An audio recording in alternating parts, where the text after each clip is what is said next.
We're going to do this in 3, 2, and 1. Hello once again, everyone. I'm your host, Ray Shasho. Welcome to another edition of Interviewing the Legends on BBS Radio, brought to you by the Publicity Works Agency. Call us today at 941-877-1552 or email us at publicityworksagency.com. Remember, we shine only when we make you shine. And by the Rockstar Chronicles, Series 1. That's my new book featuring over 45 intimate conversations with the greatest music legends the world will ever know. It's available now at bookbaby.com and amazon.com. Well, the most successful recording act signed to the Beatles label, Apple Records, and what is considered their original lineup of Pete Ham, Tommy Evans, Mike Gibbins, and Joey Molland, who joined in late 1969 when the Iveys transformed into Badfinger. They interacted in various ways with each member of the Beatles, including their solo careers. Paul McCartney wrote and produced the band's first single, Come and Get It. Joey and Tommy played acoustic guitars on John Lennon's Jealous Guy and I Don't Want to Be a Soldier, Momma on his Imagine LP.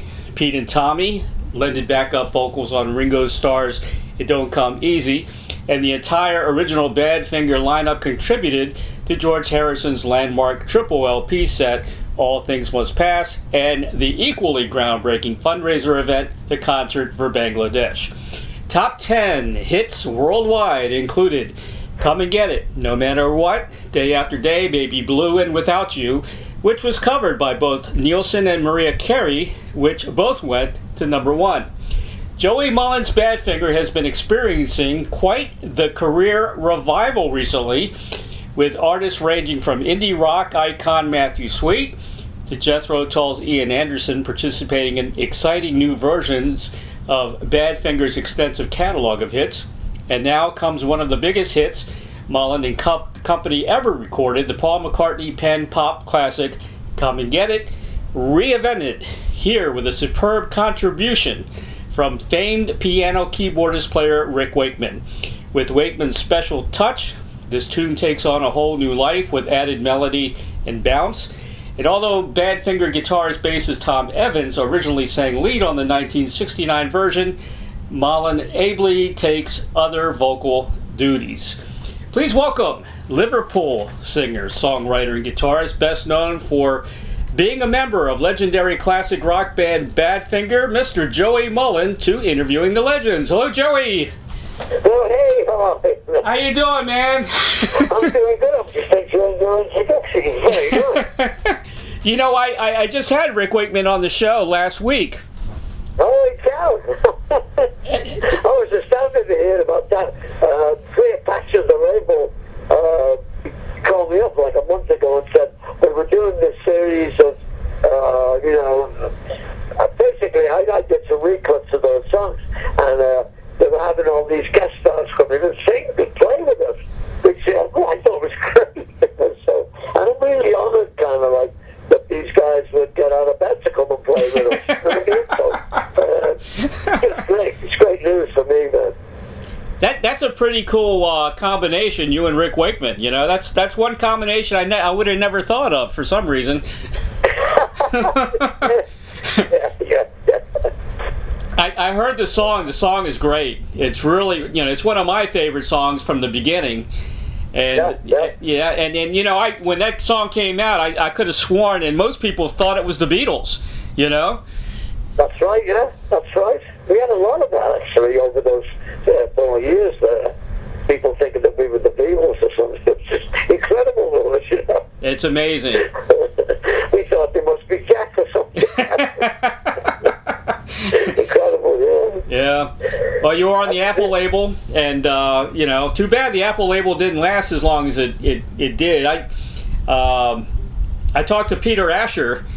I guess he was there near the end of the Apple label. Yeah, I think he was there before that. He was the manager of the label for a while, wasn't he?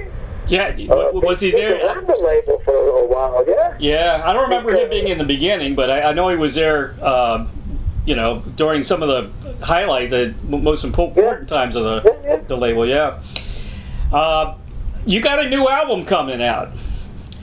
I do, sir. I do, yeah. Be true to yourself, and that's officially coming out in October. Is that right, or is that just Rainy Day Man that's going to be released? No, Rainy Day Man's already out. Oh, it's already out. Okay. We've got a single, a new one has come out this week. Right. It's called I Don't Want to Be Done With You. And there's going to be a third track release, I think next week, on the 2nd of October, and that's called All I Want to Do. And then the record comes out the following week, I believe, on the 16th. Is the last date that I got. So actually an official release. I've been very busy making videos and trying to help with the promotion of it. The reaction to the first two songs has been great. Been really fantastic all around the world as well. I haven't gotten a bad review yet, and I got a good review too.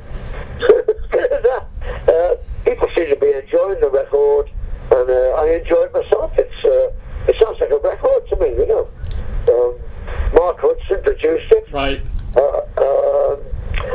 We had, several great performers come and sing and play on it with us. Julian Lennon sang some vocals with me. Mickey Dolenz, Monkey fame, he did some singing with us, and Jason Shepp from Chicago. Oh wow! Also came in and sang some harmony, some blistering harmony. All these guys are great singers, so I was very fortunate. Had great fun making it. We made it in a real studio with real musicians, complete takes on songs. We didn't do like a verse and cut and paste, and all that. We actually made it in the old-fashioned way. Right. We worked hard. I tell you, man, I heard Rainy Day Man, and I Don't Want to Be Done With You, and I can tell you, this album's going to be fantastic, because those songs were incredible. It's probably, I think, if I haven't heard the rest of it, but I think it's going to be probably one of the best solo albums you ever put out. Oh, I'm sure it is. I'm sure it's been. I wouldn't say it. I think it's the best one that I've done in terms of sound and the songs and the production value. Exactly. So it's great to hear you say that. And thank you very much, man. But I did see the YouTube reviews. They were fantastic. There was a lot of feedback. Yeah. I'm doing lots of interviews. We're just going to start on the radio promotion side of it. Right. I know there's a lot of work done in the digital world, and a lot of work's going on there right now as far as promotion is concerned. But I want to get the radio playing it if they like it. Yes. Of course. And so I'm going to start putting my 2 cents into that. Well, without listening to the rest of the album, I'm going to give it 5 stars already, just based on those 2 songs. Wow. That's fantastic, man. I'm telling you, Rainy Day Man blew me away. It was very, it was kind of Beatles-ish, Oh, yeah. It's all my influences came out on the record. Exactly. And of course, the Beatles are a big part of that. I grew up. Yep. And I was like 16 when the Beatles came out. You know what I mean?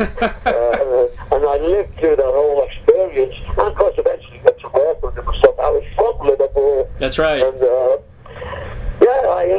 Chuck Berry, everything. It comes out in our record. So again, that's a great compliment to me. It's a great song. That's a great song. Great song. Really enjoyed putting it together. Yeah. You know what happened? I'll tell you the story. Gary Bear, who's a Hall of Fame songwriter, American songwriter, he sent us the idea. Really? He said, "Here's you doing a record. Here's an idea I've got," and he sent us like the first verse, you know what I mean, and a bit of the chorus. And Mark and I went to work on it about 2 hours, and we wrote a new bridge, some guitar licks, because right away we knew it needed a guitar lick and stuff, and we got all that together, and it turned out really well. It did turn out really well, so I'm really happy, and thank you, Gary, and thank you, Mark. It's really good. Yeah, great having Mark Hudson. He wrote a lot of the songs, right? Yeah, he co-wrote a lot of the songs. All the songs are mine. Right. I wrote them all. Okay. And then Mark, as a producer, right, put some choruses in, a bridge here or there, one lyric here or there, whatever he felt was needed. And I was happy to accept his gift. I didn't accept everything, but most of his ideas I thought were just brilliant. Yeah. What a difference a great producer and a great engineer makes on a record, you know? Oh man, you can't make a record without them. I don't think so. I think it would take you 10 times as long. Yeah. Yeah. To make the record. They have a focus and a direction. They see music differently than we do, producers. And I'm talking as a guitar player in a band, you know what I mean? But they see music and making records in a completely different way. And I'm really happy that they're around, and I'm really happy to be back working with one. I worked in the old days with some great producers, Cliff Thomas. He's so famous for his, Pink Floyd stuff. Yeah. People like this, George Harrison produced for us. Todd Rundgren, of course. Todd Rundgren, yeah. And these guys are great. They are. They're brilliant. Yes, I have to agree with you. Now, how did you and Mark hook up for this album? Well, we've known each other for several years. And we were pretty good friends. And we talked about making a record, and we talked about it over the years of our friendship. Right. And then 2 years ago, he said to me, "Hey, let's make a record. Let's get that together." So he said, I said, "Yeah, great." He said, "Well, send me, what songs you've got." So I did. I sent him 30 songs, 40 songs, and he went through them, and he picked out, I think, a dozen. And although there's only 10 on the album, but and these are the ones I want to do. And then the next question was, he says, "I think we need some, we need a couple of choruses in here. We need some, bridges and the like. And do you mind if I go ahead and start working on the songs kind of with it?" And I said, "No, not at all. Of course, I was happy to have him, Yeah. And so he did. He worked on the ideas, and then I came to New York. He lives in New York. He has a place in New York, and just went to New York, and we went in the studio and started work. He'd invited some musicians that he knew. We just went to work on the record, and I knew some of the musicians from doing tour dates with them and things. It worked out good. Everybody seemed to enjoy the songs, and then that was the main thing. And then Mark has a great way of cajoling, that is the word I'm using, musicians into playing their own stuff, but in the way he wants it, Yeah, right. And so it was a great thing to see them do that, and draw the licks, the parts out of the musicians without telling them what to play. Giving them the beat. And what happens then is the musician will really put himself into the song and his energy. Right. Which you really need, of course. And so it was a great experience, I think, for everybody in there. The engineer he had, Mario McNulty, was kind of faultless. This brilliant Grammy winner, of course, David Bowie. Just incredible. It was a great experience, man. Yeah. I'll probably, if I write a book, then I'll probably put that in there. Sure. It'll probably be a couple of chapters at least. Yeah, it was great. It's great to make such a wonderful album, at this point in your life, isn't it? I mean, it's like, and there's so many things surrounding you and the Badfinger, persona right now, with other artists just picking up things like, like Ian Anderson and Terry Reid, right? Yeah. That's amazing, yeah. That is pretty cool. Yeah. All of a sudden, it feels great. yeah, I'm actually astounded that I got to make a record. You know, being as old as I am. Right. Been around all these years, and then to make the record and have it be released and have everybody saying it sounds great. I know. Oh man! And having Mark Hudson involved, yeah. And you said you had Julian Lennon was on the album too, right? Sure, he sang on I think 3 or 4, maybe even 5 songs. Yeah, I love Julian. I did have him on the show. He's such a nice guy, you know. Yeah, he's very mellow, isn't he? He's very mellow guy. Yeah. I really enjoyed him. He was great. But you know, I love him as an artist, not because he's John Lennon's son. It's because he's got his own style and he's got his own music, you know. And a lot of people don't realize how good he is, just, you know, as an artist. I think he's great. Yes. And he's proven himself in other worlds. He's doing this photography world. Yes, he is. He is great at it, and he's accepted as being great in that world. Yeah, he's a very talented guy. Yeah. I mean, you know, you can say it as well. He is John Lennon's son, you know. He must have inherited something, but not to take nothing away from what he does, of course. It's not because he's Johnny's son. It's because what he's done has been so good and so great, you know. You don't have hit records because you're somebody's son. No. You know what I mean? No, the music world and the audience, the music audience, is not like that. No, it's not. It's really not, you know. As a matter of fact, there's a lot of artists that have sons that can't make it.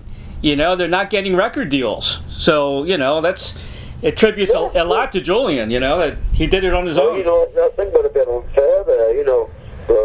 I've got 2 sons of my own. And neither of them chose music as a career. Really? Or tried to make records on the strength of what their dad did. You know? Right. They both play the guitar, and they both play really well. It wasn't something that they chose their vocation. You know, it's just a different world. You know, we're all different to each other. Yes. So, how old are your sons? Oh, they're 39 and 40. 39 and 40, okay. Yeah. They're all grown up. Yeah. Do you have grandchildren? No, not yet, no. I've got 5. Holy cow. That's what you need. You need a few grandchildren there, Joey. Well, maybe if my grandchildren I can... That's going to change your whole life. Maybe that'll happen, you know, who knows. Yeah, it would change my life, and I certainly wouldn't mind. You know, I'm a big kid fan, so I grew up in a large family. Yep. And, you know, I'd like to have a lot of kids. I like a lot of grandkids to be great. Wow. Yeah. Cool. Well, Jethro Tull, the album, you know, I just talked to Terry Reid's publicist because I'm going to get him on the show, but he's got another client. He's got John Bonham's sister that's doing music. Oh, yeah, so I'm going to get John Bonham's sister on the show. Nice. Well, hey, she's been working, I think, with an old cohort of mine, Jerry Shirley. Really? Oh, Jerry Shirley, yeah, Humble Pie. Okay. Yeah. Humble Pie, yeah. That's right. And he mentioned me a couple of years ago, last time I saw him, he lives in England, of course. And, yeah, so that's great. And I've met Jerry, of course, one of the great English singers. Right. One of the great English characters, you might say, as well. Hey, wish him all the best for me, but yeah, to see them. Joey, all the Brits are characters. No doubt about it. in a fun and beautiful way. Well, it's very kind of you. Oh yeah, I'm a big fan. I'm a big fan of the Brits. You know, I think in another lifetime I was from England. I really do. Yeah, you probably got a bunch of English in you, don't you? I think probably, yeah. Definitely. But Ian and Terry Reid did Day After Day. Yeah. And with the Manchester String Quartet, that's a new version out as well. Really? Yeah. Yeah. I haven't heard these things yet. Really? The record company hasn't sent it to me yet. Oh, that's terrible. I think it's on YouTube.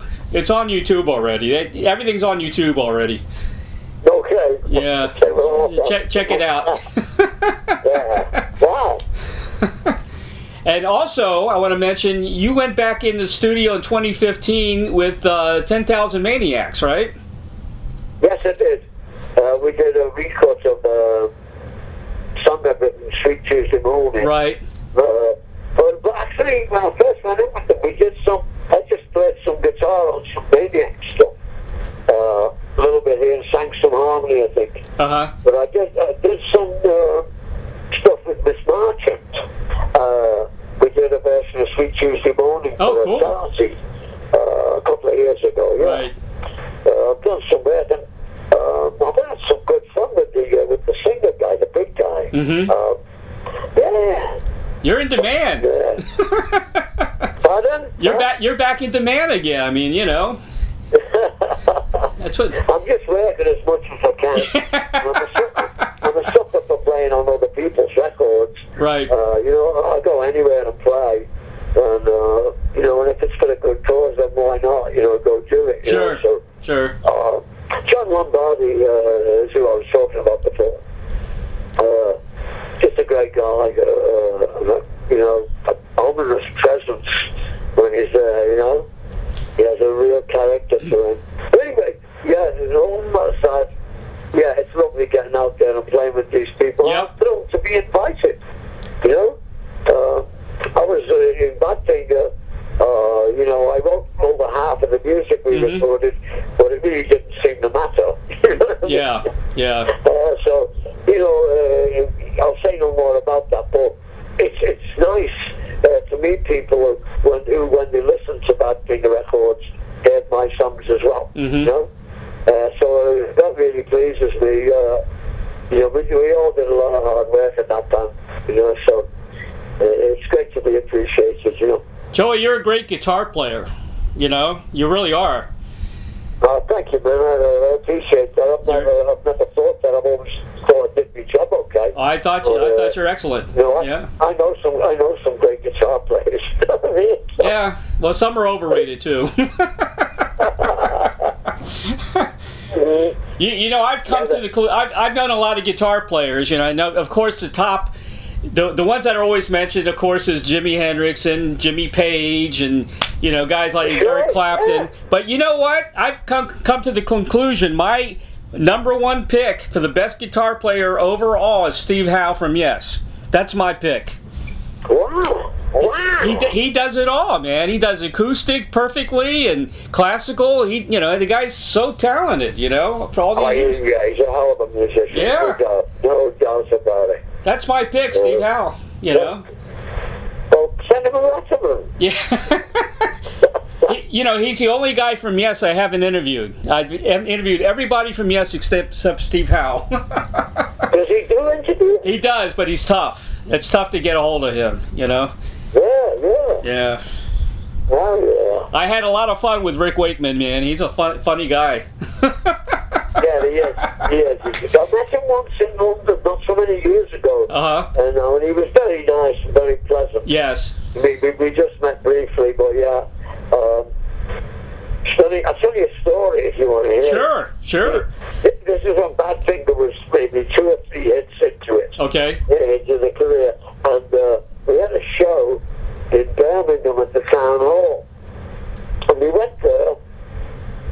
And we walked in, we went to the main stage there and all, and we started to get set up.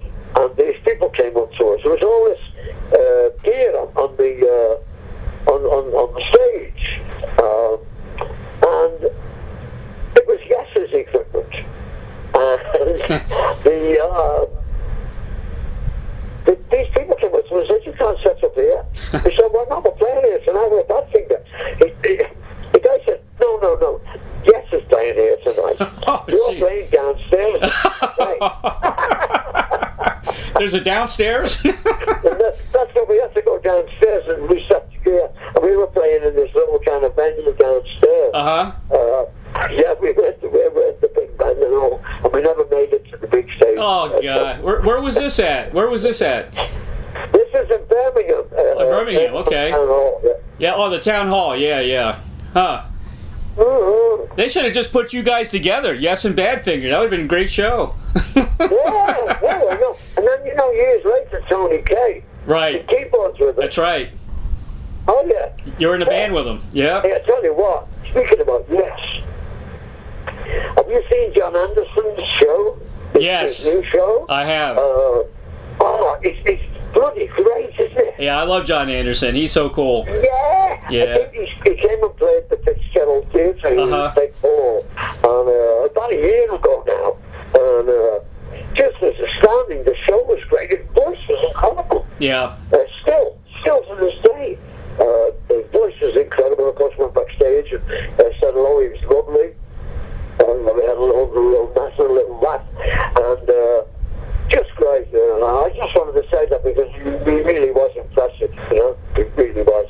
He's such a positive guy, very positive about life. Yeah. Real good guy. And you toured in 2019. You went out with Todd Rundgren, Mickey Dolenz, I think Christopher Cross. You did that White Album deal, right? Yeah, that's right. And Jason Sheff was on that tour. Right, Jason Sheff. Yep. We did the White Album, which was really kind of a treat because you never get to do those songs. Right. You really don't. In fact, few of us ever do other people's songs. Exactly. You know what I mean? So it was really great to go out and do an entire tour playing somebody else's music. Lot of fun. We tried to,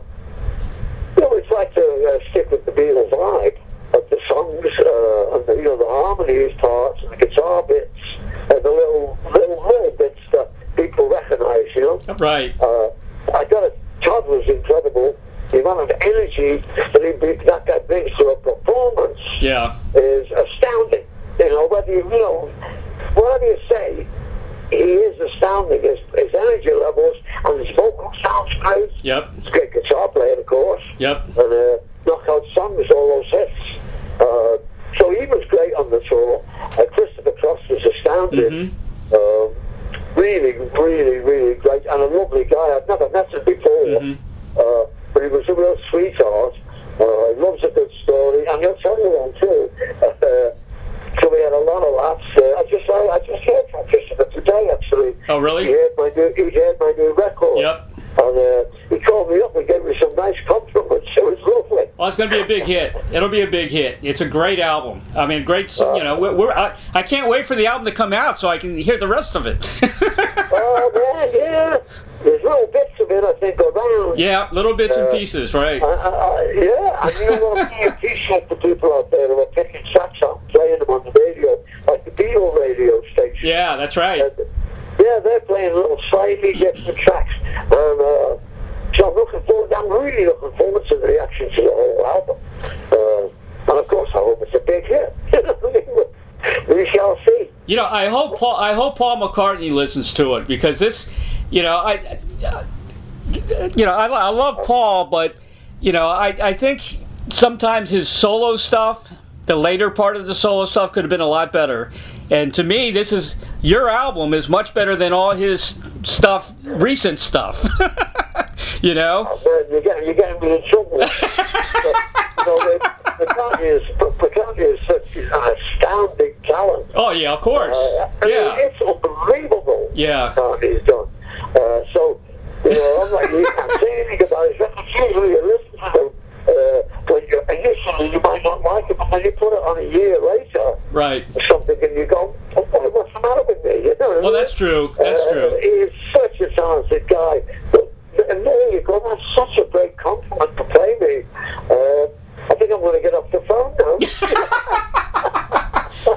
Well, I like his Venus and Mars stuff. All that stuff was kick-ass. It was all great rock and roll. And he just kind of got a little bit out of that. He's a real rock and roller, man. Yeah, he is. A lot of people don't think of him like that, but he really is a rock and roller. That's true. Oh my God, what a great bass player he is. You know what I mean? Yeah. From stunning. From the beginning, from the early, the early '60s. Yeah. The get-go, man. Yeah, that's right.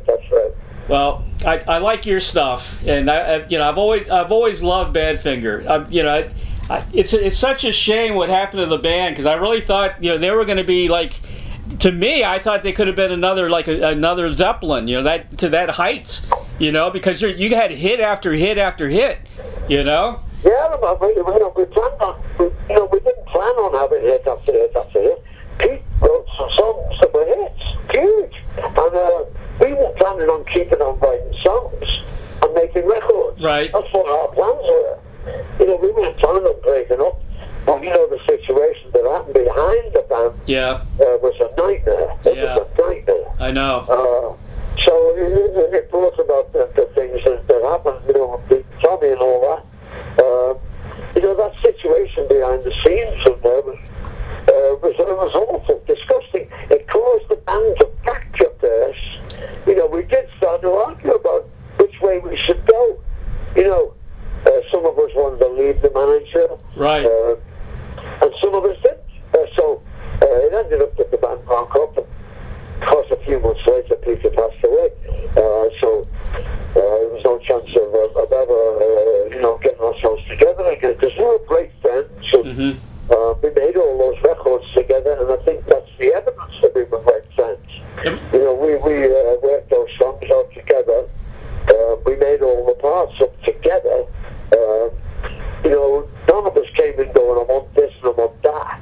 That's not a bad thing. It was. Right. We were a band, and we'd get the song together, all together. We'd do it all at the same time, You were a very tight band. That's how we worked, and it was such great fun and great reward. There I am in a band with two great singers, and a great drummer, a great guitar player, and a great bass player. Yep. That was the band I was in, and it was a dream for me, wasn't it? And I think for the other guys, they felt the same way. You know what I mean? Mm-hmm. And when we got along, we had fun. We all had the same habits. We all liked to pint, whatever. So it was a lot of fun. It was a lot of fun, and really great. I was 22, 21, 23. Right. Those years of my life, just superb. My best friend committed suicide. So I feel for you, with Tommy and Pete. Why do you think they were so depressed in the band like that they didn't want to carry on anymore? Is it? I know you can't. It's very hard to see the signs. I didn't with my friend. I knew we used to talk back and forth together how depressed we were, but I didn't think he would carry it to that level. Yeah. I had no idea that was going to happen. Yeah. Tommy had a little bit of indications. Right. That he might do something, but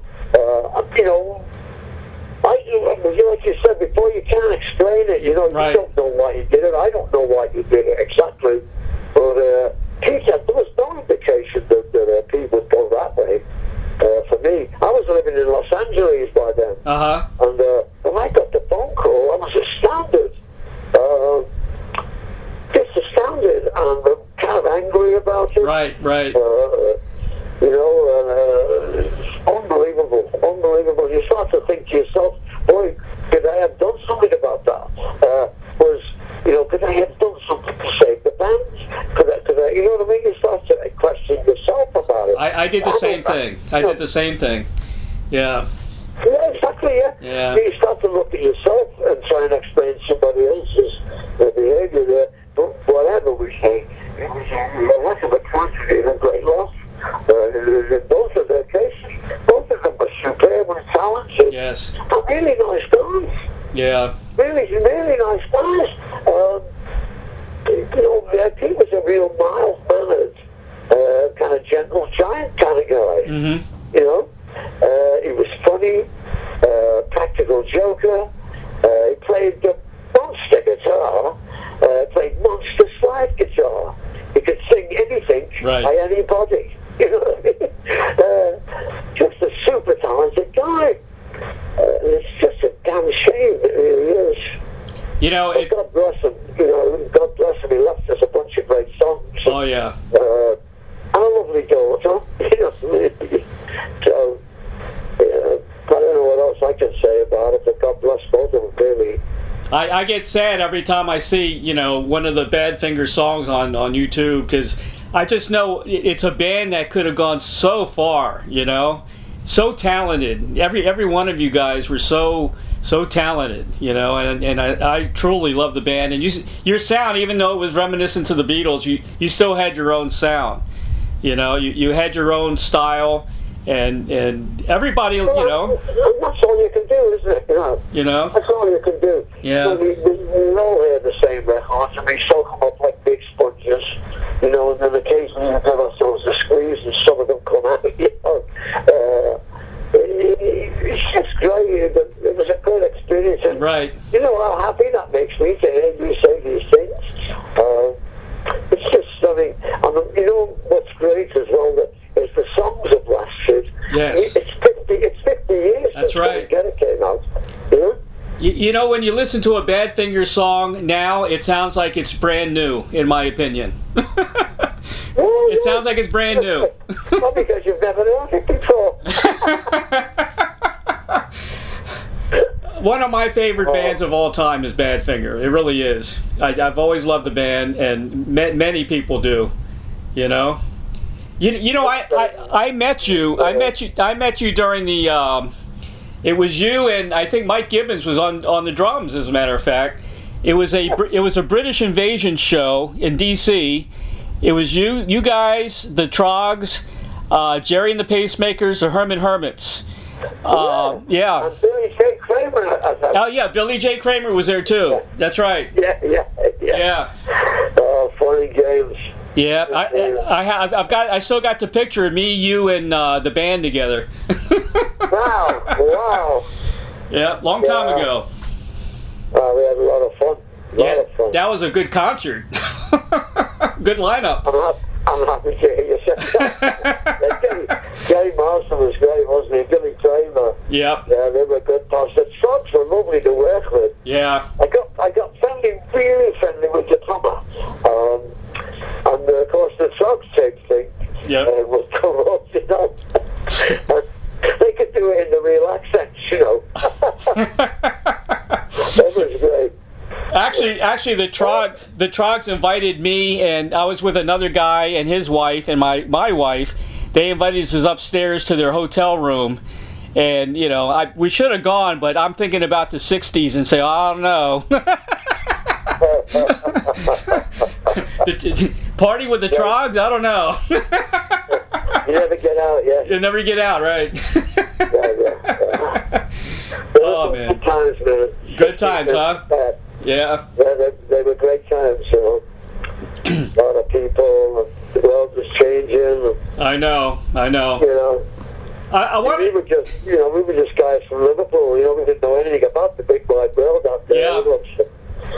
I really enjoyed myself then. What do you think about, you know, the guys from Liverpool? You know, you guys came from a kind of a rough background in a way. You know, the tough, you know, I guess middle class, or was it? I was all blue collar. Blue collar, and then you got guys from like the Rolling Stones who actually came up with money, right? I think Mick's family was well off, as a matter of fact. Well, I don't know much about his family, telling the truth, but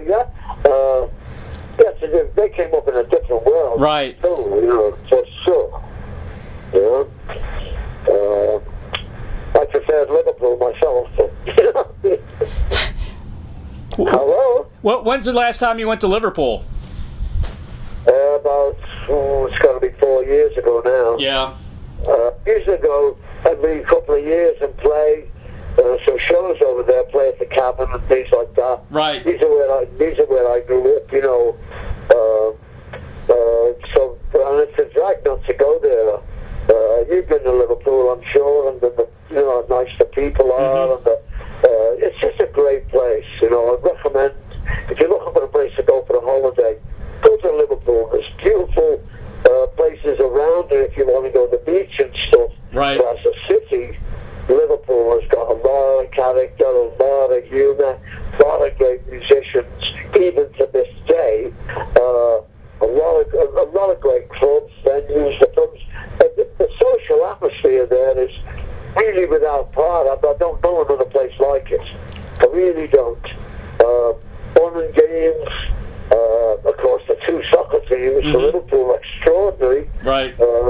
Everton a great team as well, but Liverpool is unbelievable. Yeah. And so we've got all of that going on there, and the Beatles on top of all that. Right. Just stunning, and the Beatles set the standard for everybody. Yeah. So, that's a great feeling that they give you about Liverpool as well. And most people in Liverpool are kind of like, it's like knocking around with the Beatles. They're funny like that. You know what I mean? They make jokes the same way, and it sounds like them. You know what I mean? So, just great fun. I love it there. I love going back there. And I don't know, you'll never hear me saying anything else than those kind of things about Liverpool. I love it. I love it. Yeah, I love the accent. No one's got a better accent than, what do you say, Liverpoolians? Liverpoolians, yeah. Liverpoolians. Yeah. Scousers, actually. Yeah. The Cockney accent. Love it. Yeah, man. Yeah. I wanted to ask you about, nobody even talks about this guy too much anymore. I wanted to bring it up. Mal Evans. Oh, yeah. What happened to him was tragic. Yeah, it was. To go like that was terrible. Yeah. I was actually working with him at that time. Really? In the studio. I was doing demos for a new record, and Mal was producing it for me. Yeah, because of course, he produced no matter what. Yeah. And stuff. Again, I got to say this. It sounds like I say this about everybody, but really great guy. Man of vast experience. To go along with his vastness, because he was huge. Yeah. I've got a picture of him holding my wife Kathy. Right. And she looks like a little girl standing next to him. Huh. Yeah? He's a big, giant guy. Really? And he'd watched the Beatles make records. He was in on every one of those sessions. And he bought that when he came to produce us. He treated us just the same. He let us set up the way the band did, the way a band sets up. He gave us the freedom to arrange the songs. He allowed us to pick the songs. And they allowed us to work songs out in Abbey Road Studios. Right. Work them out from scratch. Songs we'd never heard. And then he would just make the point of saying, as a producer, that'll work. Or that'll work. And he'd seen those guys make records, so we knew we were in good hands. Exactly. And we had Jeff Emmerich engineering upstairs. Yeah. It was an extraordinary gift that the Beatles gave us. Because they paid for it all. Yeah. They never asked for their money back. Never. No. But and they didn't do that with any of their artists on Apple Records I'm talking about. They paid for everything. Yeah. No record label ever did that. Ever. So they were great. They were great. And they weren't, it's funny, the Beatles never hid their talent or kept it for themselves. Right. They were wide open with you. Let you open your mouth, let you tour, make recommendations. If they had an idea for you, they'd just go ahead and put it on the table for you. All right. So it was a real treat. It was a real treat. That whole period of my life, working with Mal, no different than working with George Harrison. Right. Right. Just the same kind of person, the same kind of talent, the same kind of sight, same kind of focus. It's great. They were great people. Great people. It's so sad. What I understand, Mal had a air gun, and the police thought it was a real gun, and he was shot by the police. Yeah. Yeah, he was kind of depressed, I think, at the time. Right. His personal life wasn't going great. But he was still working and doing things, of course, and they just happened to catch him on one of those days. One of those days. He came walking out. I think he had, like you say, an air rifle, a 2-2 or something like that. Yeah. Small rifle. And the squad that came to see him was not a psychological squad. They were a guy in a house with a rifle squad. Right. Yeah, and they shot him cold dead. That's sad. Very sad. In Los Angeles, yeah, it is sad. Really sad. What a way a way to go, you know. It was such a talent, the guy. He was a genius. Yeah, it's a lounge way to go. Lounge way to go. For balance, so it was over in a heartbeat, you know. So, you know, yeah, it's just horrible. It's just horrible, you know. Yeah. A series of mistakes lead to it. Right. You know, people doing wrong things, making the wrong phone call at the wrong time. That's right. And it leads to stuff like that. I've had that happen to other people. It does. Yeah. You know, they're not like famous like Mal was, but regular guys, sound guys and stuff like that, and walked through a door and gone, bam, dead. Yeah. Really incredible. I've always questioned that, why the guns are there in the first place. Why? Yeah. I don't understand this. I know crooks have guns. Yeah. Let them have guns. Yeah. Let them have guns.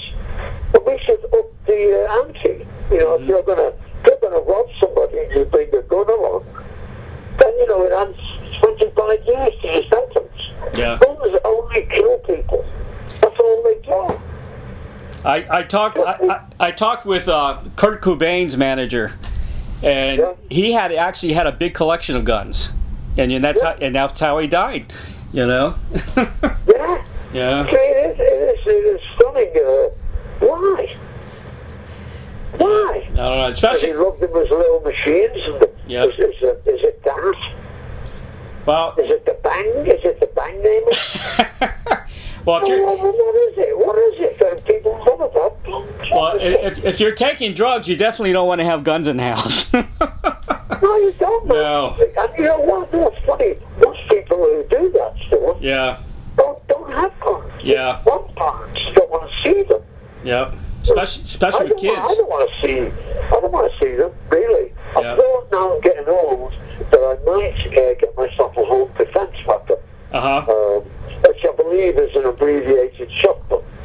Right. And I'll be, you know, so I'm thinking of those things, but because I'm getting old, and I've been advised by time to maybe consider that, you know what I mean? Right. Me and my brother, Doug, have talked about going to rifle school because neither of us have shot guns. Mm-hmm. I've never shot a gun in my life. And I love my cowboy movies, man. I love all that, my gangster movies. I love all that stuff, you know. I mean, the war movies. You know, I'm not different from any other guy. You know, but, it doesn't make me want a gun. Right. And I just don't understand it, and I don't know for the life of me why police have guns. Yeah, I know. In England, they don't have guns, right? Or do they have guns now? No, they don't. I tell you what, I'm wondering if the beat policeman returned. Right. You know, the policeman who walked around your neighborhood. Yeah. And knew the kids. You know, and knew the people. Yep. I'm wondering if those people returned, that maybe we could establish some kind of normal relationship. That was a good thing. That was a good thing. The beat police. I like that. Yeah. They stopped doing it now. Every policeman's in a car or an SUV. You know, and they look like stormtroopers driving around. You know. I know. There's too many. There's so many guns on the street today. I mean, they have machine guns for Christ's sake. Oh yeah, and you know it's incredible that they protest to be able to make them. Yeah. You know, we've got to make these guns. It's incredible. It is incredible. They are making so much money on guns right now. It drives me crazy. These things drive me crazy, man. Of course, they have all my life. Yeah. And they'll probably continue till the day I die. Yeah. I just don't understand it. Well, the greed, you know, we could talk for hours about this stuff. I'm afraid, Joey, one day it's going to turn into like the Old West, you know? Everyone's going to have a gun, and there's going to be people drawing on each other in the streets, you know, to see who's better than the other. Yeah, I mean, what is that? I mean, well, they didn't have TV in those days, so Maybe, they had to amuse themselves some way. Yeah. You know what I mean? Exactly. That's true. Yeah, and in those days as well, there wasn't a law. Yeah. No laws. No. Really. No. You know, there really wasn't. They made the government. Once they made those rules, the government made the rules, and the idea of people being free and who would go in the woods and build themselves a cabin. Yeah. To live and raise their family with, clear an area and have a little farm going, growing the veggies and doing all of that. That was gone. Mm-hmm. You know? Mm-hmm. Once the rules were all made, that was gone. Yeah. And look where we are today. Oh, what a mess. What a mess. Oh, man. The idea of that one man having so much power. Mm-hmm. He's not even the leader of the Republican Party. He's just some guy. Yeah. How the hell did he get elected? Yep. How the hell was he allowed to run for office? Yep. It's unbelievable. Anyway, young man, I don't know. You might be Steve, I suppose. I clearly don't. Yeah. It gives me the horrors, the idea of an American dictatorship. Well, a lot of countries are having issues now. Israel's having problems. People are against the president there now. I don't know. How's England doing? Are they happy with? Well, England's just kind of muddling along. Are they? In England, it's not the. They elect the guy leader of the party, and then when the party wins the election, he's the president because he's the leader of the party. Right. And then if there's any trouble during his rule, during his kind of tenure as the prime minister, they can vote him out of the party. Oh, is that right? Huh. Oh yeah, the party can just get rid of him. Really? I didn't know that. Yeah, I tell you, they can do that in England in a week. Huh. It doesn't take debate, months of debate in Parliament, and it's got nothing to do with the other party. Yeah. It's got nothing to do with them. I like the way they argue in England, back and forth. I do, yeah. That's what I say. England kind of doubles along, Yeah. It takes them so long over there to think of a new system. Yeah, I know. It's never going to happen.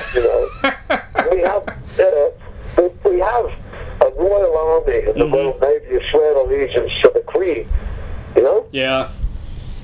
So the government has no authority there. Mm-hmm. It is a different system. I kind of like it a bit better. Because there are no guns. The Queen doesn't make too many decisions, though, right? As far as policy and all that.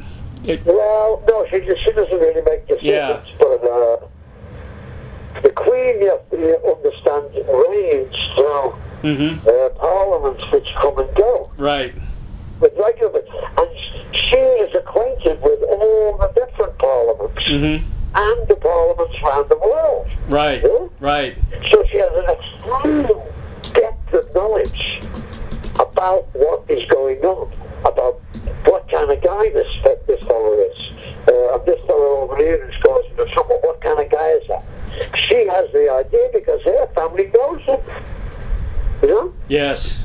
It's really a fundamental part of English life. And I think the majority of English people enjoy the Queen. Because she doesn't really rule us or anything. It's tradition. It's tradition. They like to. It's tradition. Yeah. And, of course, we like a bit of juicy scandal about the royal family. What can be better? Yeah. So it's kind of fun. It's kind of fun. What do you think of Prince Harry and Meghan Markle?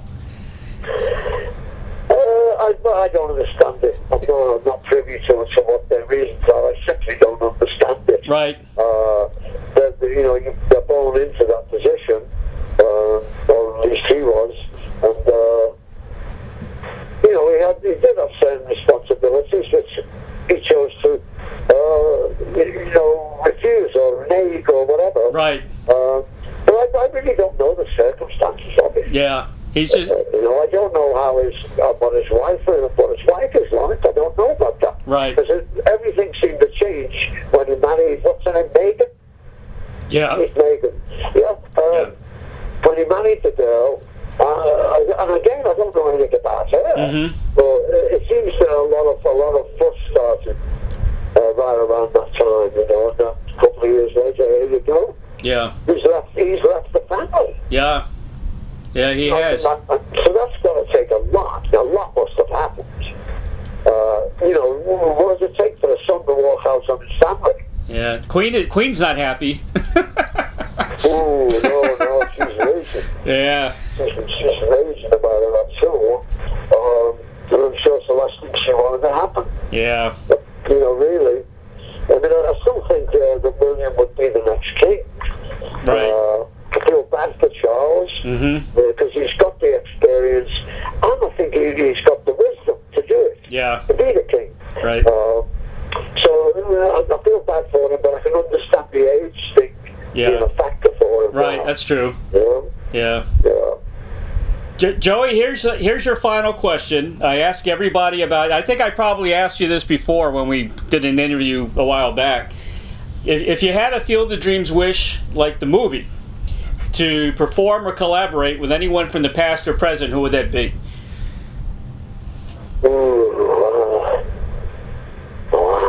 That's a difficult question.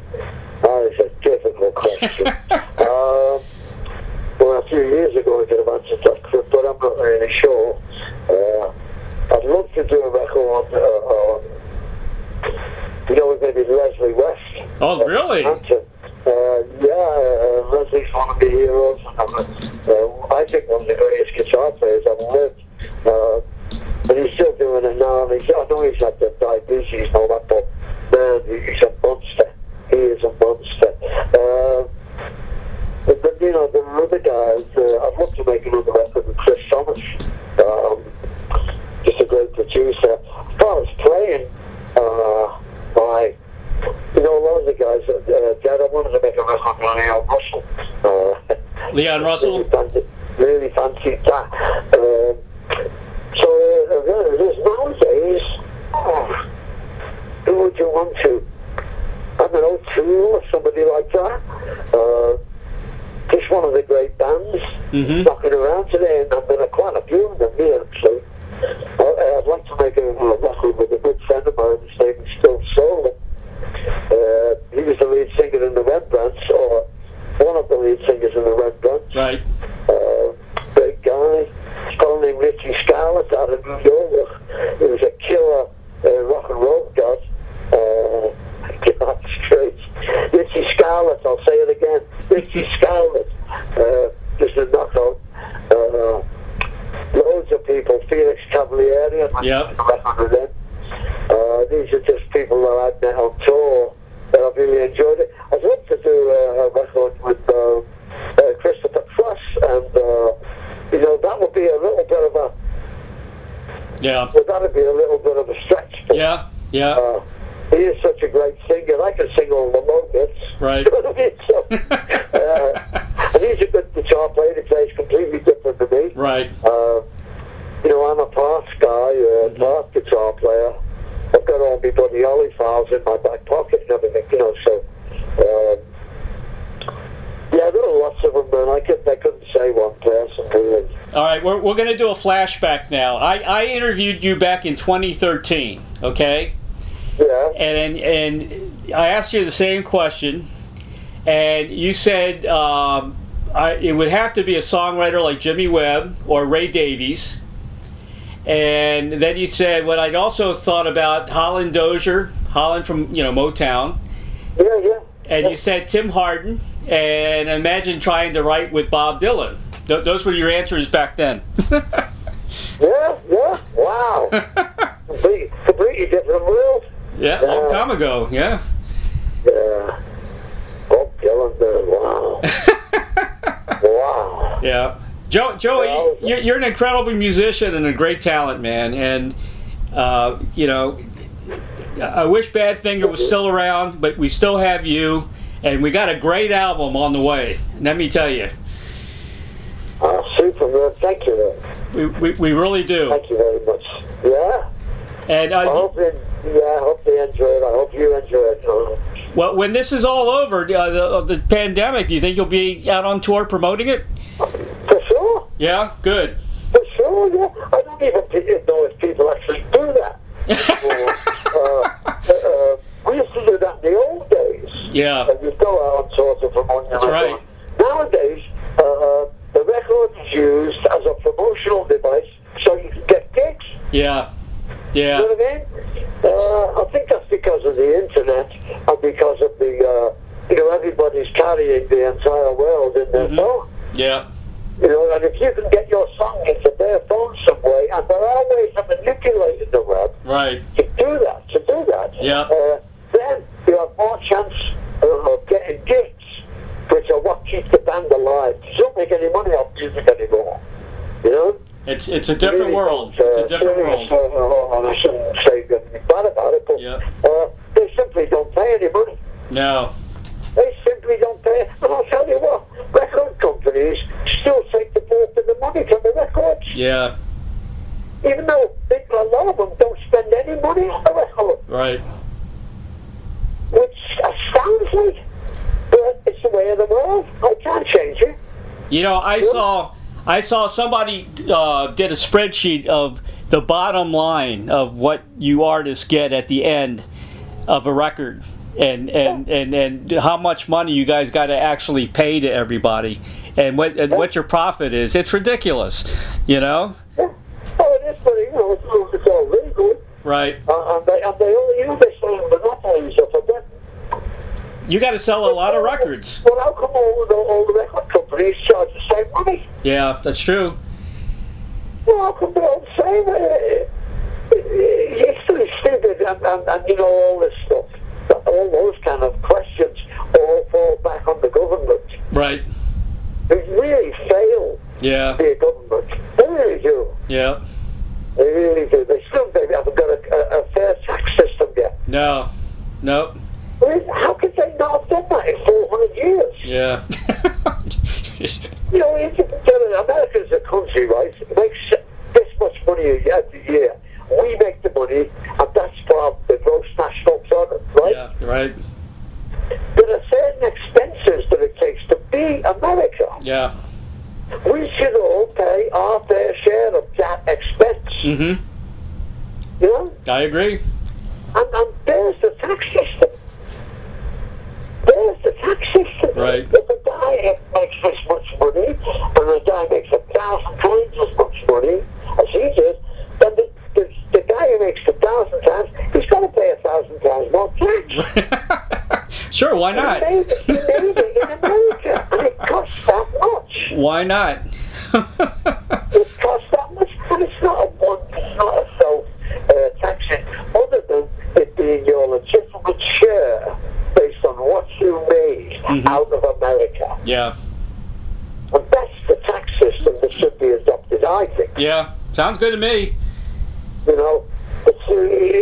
just makes sense. And there's plenty of money, still plenty of money for everybody. Right. Plenty of money. I agree with you 100%.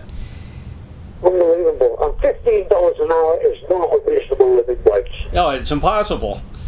Exactly. It's an impossible living wage. And we all know why that is, but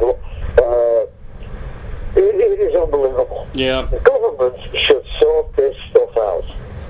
And the laws that control this stuff should be a lot tougher. A lot tougher. Yep. There should be a severe punishment for greed.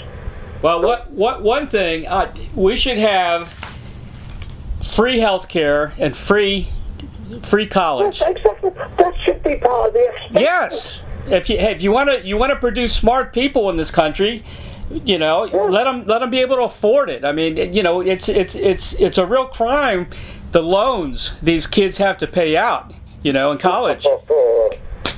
They should be part of the expenses. Yeah, exactly. Pay for it. Exactly. We should. I agree. It is silly. It really is silly. Free education. The rules about money are made by the people with the money. Yep. Of course. That's been our DNA for the beginning. beginning of time. Yeah. You know? Yes, exactly. Yeah. You know, my wife was a nurse for, I don't know, 35, 40 years. You know how many nurses are struggling with their health care? They can't pay for health care insurance. Don't you think RN should have free health care? Yeah. Why don't you? Well, I'm telling you, in England, we have health care, or they have health care. They don't live in America now, but right. It's paid by buying a little stamp every week out of your wages. Right. It doesn't cost you, you know, a fifth of your wages, or even 10% of your wages. Yep. You know, it costs a little bit of your wages that goes in this stamp book. Crazy. And that is your retirement, your hospital bills, your doctor bills, excellent, your medicine. Yep. All of that stuff is paid in that stamp. You know? And it works. Yeah. I mean, it teaches on the edge of bankruptcy. Exactly. All the time. They are. The system. Because it's not for profit. Yeah. You know? But you don't walk around in England thinking about if your man gets sick, you're going to sell your house. Right. You know, it's really not. It's a simple system, but Joey, in England, the worst. Joey, a lot of famous artists that came from England went to art school. A lot of them, and they all started in art school. I know a lot of them that I talked to started in art school. Was that a free school, or is it? How did that work? Did they have to pay for that? That was free. That was free. That was free. Look how many famous people came out of that. You know? Oh yeah. Well, it develops those talents in them, doesn't it? You know, the artistic expression and all that. You know, I never went to art school. Right. They could probably tell that, but what I did. You know, yeah, you're right. A lot of famous people, a lot of geniuses. Jagger went to the School of Economics. I remember reading that. Nick Jagger, he went to the School of Economics in London. Right. Yeah? Right. So, you know, yeah, but they are free, those schools, yeah. Yeah, did you know that? I didn't know that, but Brian May's an astrophysicist. Did you know that? A physicist? Yeah, an astrophysicist. Well, no, I didn't know that. Well done. Brian May. yeah. Well done, Brian. Holy cow. Yeah. Yeah. You know, I talked to his PR guy recently because I wanted an interview. I don't think he's doing too well, health-wise. Oh, really? Yeah, he's recuperating from something. So. Oh. Yeah. Man, no. You know, my friend Jason was with him at James Byrne's birthday party down in Nashville. Oh, really? Yeah, this was a good 6 or 8 months ago, though, and he said it was great. He said it was lovely. Yeah. James Byrne, you know, everybody freaks out about James Byrne, including me, but yeah, you know, Jason was with Brian was there playing guitar. Doing it, celebrating it, yeah. I think he had some kind of procedure done recently or something, and he's recuperating, but yeah. Well, so hoping he gets better. Yeah, me too. Yeah. Yeah. Joey, I want to thank you, man, for being on the show today. We finally hooked up. Superman. You know, I love you. You're a fantastic artist. Badfinger, one of the best in the world. I wish you all great things. I'm going to promote the hell out of your album because it's awesome. It is incredible. And thank you, man. All good things for you. And we'll hook up again, maybe after you go on tour and whatever. Well, for sure. What about you're in New Jersey? What's this? New Jersey? New Jersey? Yeah. That's further. Where are you? I'm in Florida. Oh, okay. Well, I'll see you in Florida then. Yeah, I'm in the Tampa Bay area. You'll probably come around this area, I'm sure. Yeah, we usually, on the summers, we usually come there and do the Ruth Eckert. Yep. Yeah, Clearwater. Yeah, Clearwater, yeah. Awesome. Yeah, I'll definitely come down. That's only about a half an hour from me. Excellent, man. Excellent. Oh, sounds good, man. Sounds good to me. Say hello to everybody if you would, and thank you so much for the help with the record. My best to your family, Joey. Take care. You too, man. All right. Bye-bye now. Bye-bye now. For more information about Joey Molland, visit www.facebook.com/originalbadfinger order the latest release by Joey Molland entitled Be True to Yourself. Man, this is, I've only heard a couple of tunes, but it is fantastic. Rainy Day Man is out now. You can pre-order the album starting October 16th. And let me tell you, it's a real treat. You're really going to like this album. The Paul McCartney penned pop classic Come and Get It by Joey Molland, reinvented with a superb contribution from famed piano keyboard player Rick Wakeman, who was on the show recently. You can stream the single at, probably go to Joey Molland's website or his Facebook site, but it's a long thing here. It's let's see, www.orcd.com/Badfinger _Rick _Wakeman _com _Ann _get and _it. That's the streaming link, so you can go ahead and upload that. Ian Anderson of Jethro Tull and Terry Reid joined forces on another cover of Badfinger, Day After Day, and that is available to watch on YouTube. So just go and plug in Ian Anderson and Terry Reid, Day After Day on YouTube, and you'll be able to see that. Very special thanks to Carrie Baker of Conqueror Publicity for arranging this interview with Joey Molland. And of course, the dynamic duo of Doug and Don Newsom of BBS Radio for making the magic happen for each and every broadcast of Interviewing the Legends. If you have comments or suggestions for the show, please contact me at interviewingthelegends@gmail.com. Please subscribe to my YouTube channel, Interviewing the Legends with Ray Shasho, for the very latest interviews coming directly into your e-box. And it's real news.